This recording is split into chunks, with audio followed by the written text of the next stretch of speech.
पहले ये देखिए,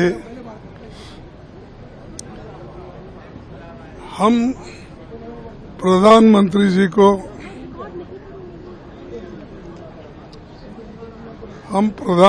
जी को और होम मिनिस्टर को सदन में आकर अपने वो विचार रखे, वो क्या चाहते हैं। भाई चंदा चोरी का मामला है, उसमें उनकी राय क्या है, और विद्यार्थियों को पीटा गया, उनके ऊपर पैलेट गन चलाया गया, गैस चलाया गया, सब कुछ किया। आखिर ये हुआ क्यों, किस लिए हुआ? और उसके लिए वो और होम मिनिस्टर दोनों जिम्मेदारी लेकर अपनी स्टेटमेंट तो देना चाहिए। वो सदन के अंदर आने के लिए भी तैयार नहीं है, तो ये सदन का अपमान है। और जो लोग इस सदन में हम लोगों को चुन के लाए हैं, उन लोगों का भी अपमान है, लोकतंत्र का अपमान है। अरे लोकतंत्र में बहस होती है, और हम जब बहस छेड़ते हैं तो आपका दायित्व होता है या आपका अधिकार होता है कि उसको रिप्लाई दे। अगर मेरी आर्गुमेंट ठीक नहीं है तो आप कहिए कि तुम्हारा गलत है, मेरा सही है, लेकिन वो अंदर कदम ही नहीं रख रहे।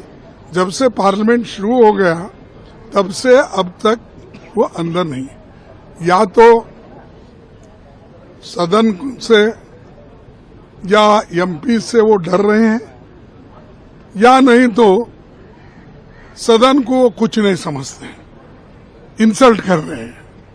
ये दोनों में एक ही हो सकता है।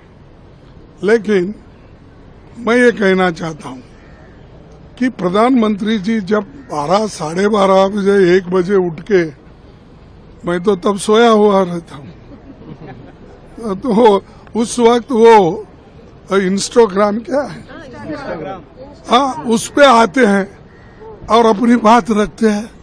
अरे वही बात सदन में आके रखो, या प्रेस बुलाओ, आप प्रेस बुलाकर वहां पर प्रेस में बोलो, लोग आपको पूछेंगे क्वेश्चन। और वहां ये कह रहे हैं कि आप ये बच्चे हैं, उनको मैंने माफ कर दिया।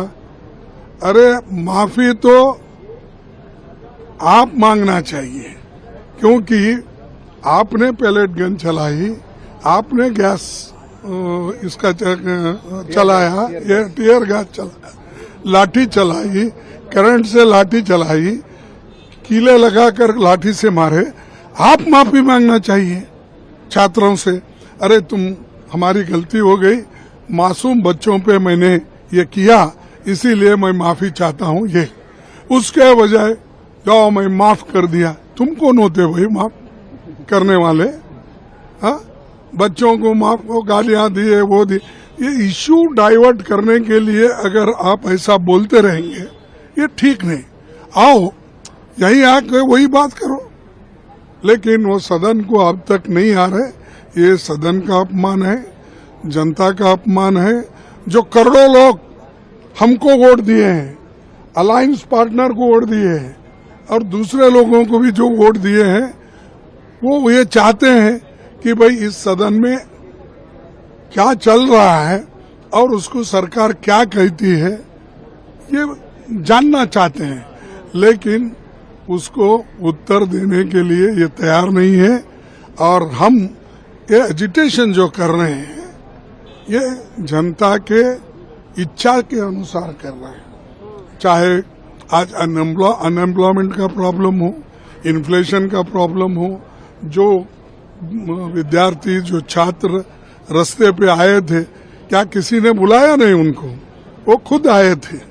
वो अपने, उनको भी तुमने अब कलर लगाने की कोशिश कर रहे, वह उसके पीछे कौन था, उसके बाप का इनकम क्या है, उसके पास कहाँ से पैसे आए, उसका अकाउंट नंबर क्या है, ये सब पूछते हैं।